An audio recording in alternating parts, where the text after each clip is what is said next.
കരാറെടുത്ത 3.5 വർഷത്തിനു ശേഷം ഷൊർണൂർ പൊതുവാൾ ജംഗ്ഷൻ കൊച്ചിൻ പാലം പാതയുടെ നിർമ്മാണ പ്രവൃത്തികൾ ആരംഭിച്ചു.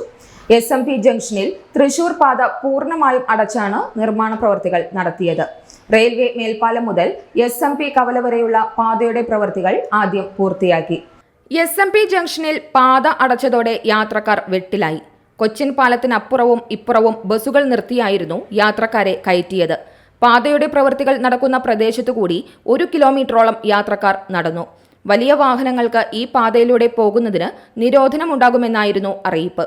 എന്നാൽ എല്ലാ വാഹനങ്ങളെയും തടഞ്ഞ് പ്രവൃത്തികൾ വേഗത്തിൽ പൂർത്തിയാക്കുകയാണ് ചെയ്തത്. SMP ജംഗ്ഷനിലെ പ്രവൃത്തികൾ പൂർത്തിയായതോടെ ഒരു വശത്തുകൂടി വാഹനങ്ങളെ കയറ്റിവിടാനാണ് ആലോചന. ഗാന്ധി ജയന്തി ദിനത്തിൽ അവധി ദിവസമായതിനാലാണ് പൂർണ്ണമായും റോഡടച്ച് പ്രവൃത്തികൾ നടത്താൻ PWD അധികൃതർ തീരുമാനിച്ചത്. ആംബുലൻസുകൾ മാത്രമേ പോകാൻ അനുവദിച്ചുള്ളൂ. Shoranur medical trust Shoranur.